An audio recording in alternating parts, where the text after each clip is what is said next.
Yo, what's going on, guys? I'm Jay Cartere from growingyoutube.com, teaching you how to be better. And in this video, I'm going to be teaching you specifically how to play smarter on offense in Rainbow Six Siege. Now, the first tip we have is to use information to your advantage. Information is so very important in Rainbow Six Siege. Some may say information is even more important than gun skill. And having good information really is the difference between a win and a loss. Ways you can use information to your advantage include using drones. Throwing a drone out before you inspect a room is generally the best way to go into a room. You generally don't just want to run into a room without checking out if there's anyone in there. You really want to have the lay of the land in your mind. You want to know where people are hiding, where people are, waiting to shoot you in the face, and what angles you can take to get rid of your enemy before he gets rid of you. So definitely use your drones. You've got 2 of them every round, so make sure you're utilizing 2 of them. You generally don't want to die with 1 drone in your pocket. It happens to the best of us, and it may happen to you on occasion, but try to use your drones and don't get tunnel vision and stay in your drone too long, because that can lead to you dying, and that's not really a smart way to play. But definitely use your drones to find out where the enemies are, find out how you can assess the situation and get in there. The second thing you can use is callouts. Callouts are generally given by your teammates, and you give them to your teammates. So for example, if you see someone in a certain place, you can let the rest of your team know that that person is in that certain place. If you're using your drone and you spot someone, instead of using the triangle button and holding that down in order to spot them and ping them on the map, what you can do is tell the rest of your teammates that that person is there, because then that person does not know that you know where they are and your teammates do. So definitely listen to what your teammates are saying. Hopefully you got some good teammates. If you don't have some good teammates, definitely join my Discord. That's discord.me/Jay Cartere, and you can team up with people who play Rainbow Six in there. And generally, if you're playing with randoms, you may not get good callouts, so you might just have to scratch that one out and move on to the next thing. But if you are playing with good teammates, then you definitely need to communicate and utilize that to your advantage, because if you're playing with good teammates and the other team isn't, and you're using callouts and they're not, you're going to have the advantage. So definitely utilize that. Third piece of information that you can use to your advantage is sound. Sound is incredibly important in Rainbow Six Siege, so do not sleep on sound. Definitely don't sleep on it whatsoever. Definitely make sure that you've got some headphones on and they're the right way round. If you're wearing headphones the wrong way around, then you will realize it when you get murdered from the wrong direction. But yeah, be a sound whore. Put on your headphones and make sure you're listening for footsteps, you're listening for enemy movement, you're listening for barriers being broken down and all that sort of stuff. Make sure you're using your sound to your advantage so that you know where people are coming from and what people are doing. You can also hear people rappelling up and down and all that sort of stuff. You can basically hear what anyone is doing if they're not crouching or super prone and not moving whatsoever. So make sure you're listening out for your enemy's movements. The fourth thing that you can use to your advantage is your knowledge of operators, gadgets, and weapons. Now this you will accrue over time. You'll learn more about the different operators and what gadgets and weapons they have. A really quick way you can learn this information is by checking out videos online on guides of the different operators. I think that's what I done when I first started playing the game. I checked out loads of guides on different operators so that I could know what kind of gadgets and weapons those operators were using, where their strengths and weaknesses lie. So I definitely suggest doing that, and also playing with those operators will help you out, and asking your teammates and just playing against those operators and seeing what they are capable of. For example, something that would take a good knowledge of an operator or an operator's gadget would be if you spot a frost on the other team, you know that you have to look out for frost traps. So if you spot a Valkyrie on the other team, then you know that there are probably going to be Valkyrie cameras up in the air, so you need to look out for those. Same thing with weapons. If you know that the smoke on the other team is using a shotgun, then you know if you stay at range and shoot on him, shoot at him, shoot on him. That sounds a bit wild. If you stay at range and shoot at him, you will have a better chance of killing him than he has of killing you with that particular weapon. So be sure to use your knowledge and anticipate ways that you can make a situation more advantageous to yourself. The second thing that you can do to play smarter on offense is limit the information of your enemies. This could include crouching as the first thing that I'd say to do at pretty much whenever you can. Whenever you don't need to be in a rush, you should be crouched down. Like at the first 20 seconds of a match, when you're getting to the specific building that you're going to breach, fair enough, you can run there. I definitely suggest being patient about it though, and make sure that the enemies aren't trying to spawn peek you or anything like that, so don't just run blindly. But when you get in the specific building, or you're above the objective or below the objective, or around the objective, make sure you're crouching. Don't run around, because running around will give away your position and the enemies will know where you are. And if the enemies know where you are, they have the advantage, especially if you don't know where they are. The best way for you to get more kills and to play smarter is for your enemies to not know where you are whatsoever, and a great way to do that is to crouch. Second thing that you can do is limit noise and be aware of the noise you're making. Crouching will limit your noise when you're moving, but also you need to think about the actions that you're taking. If you're rappelling down a building and there's an enemy really close to the window, he's probably hearing you rappel down, so be aware of that.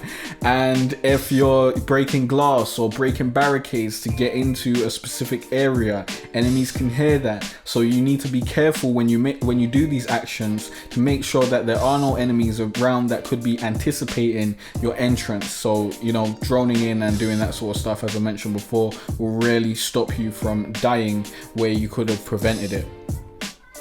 Also, move when you get spotted. That's the third thing you gotta do. If an enemy spots you on a camera, move. Don't stay in that position. Don't stay in that position 30 seconds down the road so the enemy can come round and shoot you in the face because he knows where you are and he can tell all his teammates exactly where you are. Don't do that. Like, if the enemy has information on your position, take that information away from them and move. You don't have to move halfway across the map, but just adjust your position so that if the enemy thinks that this is where you are and he can come in that room and pre-fire on you, he'll have a nasty surprise when he comes in and you're actually sitting opposite the direction that he thought you were in, and you have the shot on his back. So definitely move. And also, the fourth thing that you can do to limit the information of your enemies is to shoot cameras. Shooting cameras is very, very useful, so you need to get your knowledge of camera placement up. So that will come from experience playing the maps, playing with people who know where the cameras are. I'm sure there's videos online where they have all the cameras listed. I might do a couple videos like that, because that seems like a video that will be very informative. Let me know in the comment section below if you'd like that. But yeah, definitely take out the cameras so that they can't use the cameras to spot you and know exactly where you are, and you can limit their information. The third tip that you can utilize in order to play smarter on offense is using distractions and misinformation. Now, this can include breaching, which is number one. I would suggest breaching into an entrance that you're not going to use, or breaching into two entrances that you're not going to use, and then breaching into a third and going through the second or the first or whatever. The more entrances you breach into, it's the more noise you're making, the more angles that your enemy needs to actually look at and keep an eye on. So you're basically making them split their attention, and it makes it easier for you to get in and get a kill.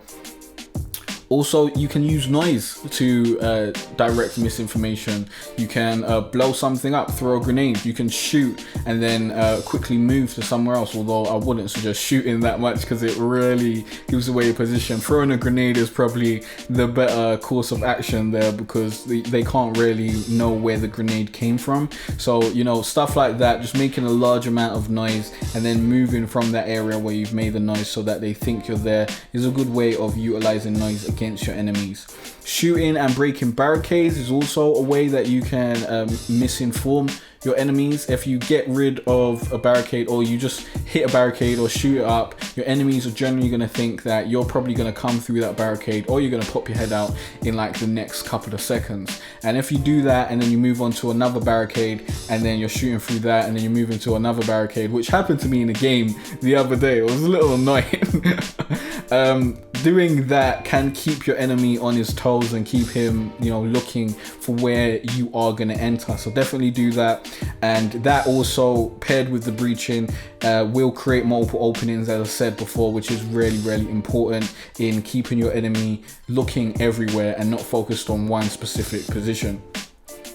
Another thing you can do to play smarter on offense is split up the enemies. The less people on the objective, the better. You want to get people away from the objective. Remember, the goal of the game is not to get in and get loads of kills. It's to get the objective. It's to capture the hostage. It's to secure the room, or whatever. Like, or is there a defuse the bomb? I think there's a defuse the bomb. Yeah, or defuse the bomb. They may add new map modes, but I don't know. They might just keep it to those three. But when you have an objective, which you always do have an objective, you want to go and attack the objective. You want to think about it smartly. You don't want to just rush in there, and you don't want to just be focusing on getting kills. You want to get kills that help you get to the objective, not just getting kills for the sake of getting kills. So don't be running people down if you don't need to run them down. But yeah, getting them to split up from the rest of the enemies is always good. So coordinate with your team to split enemies up. And use teamwork, move around, coordinate and attack from two different angles to get the enemies thinking about moving two different ways and aiming in different directions and stuff like that. And yeah, bait enemies to move from their position and rush you. Defending enemy rushing is probably one of the greatest things that you can get as an offensive on an offensive team. So definitely, if you can get the enemy's attention and then move out of sight and make them come towards you, or piss them off a little bit, get some shots on it. Maybe you didn't get the kill, or you're shooting like randomly through a wall or something like that, or you're crouching and teabagging outside of a mirror glass or doing that sort of stuff. Baiting your enemy and getting them to rush you and not be patient will work in your favor. Fifth tip, I believe, let me check. 1, 2, 3, 4, 5. Yes, fifth tip. The last one was the fourth one, but I didn't say 4, my bad. Fifth tip is be patient, but don't be too patient. You've got to use your time effectively. Now, I believe in the last 30 seconds of the round, that's generally where offensive players start to lose their shit and start moving a bit mad. So, especially newer players. So I definitely suggest use your time effectively. Try to plan out what you're gonna do before you even before the rounds even started. While the drone phase is going on, you should be thinking where you want to attack from, where you want to enter the building from, and what your route is going to be. That's generally what you want to be using your drone for. If the objective's already been spotted, then you should be using your drone to find where you're going to be entering the building from, and to see whether there's any enemies around there and what kind of things you need to be worrying about. So definitely try to limit the amount of time that you're moving around not doing much. Use your time effectively, and when the time is low, as I said before, you're at a disadvantage because you need to take more risks. So try and get to the objective or get the round done before it's at the last minute. Don't rush it though. Don't rush it, because if you're rushing it, then you're going to be taking more risks at that point. So definitely don't do that. When it comes to 30 seconds, that's probably when you need to be a little bit more risky, basically. So definitely try and limit the time that you're taking not doing stuff that needs to be done, and try and get to the objective in a timely manner, but be patient, but not too patient. Be sure to join my Discord channel where you can play games with me, find other people to squad up with in Rainbow Six and more. The link is in the description. Thanks for watching and liking and subscribing, and I'll see you guys in the next video. It's been a cold winter and it's lasted far too long. if I share with you.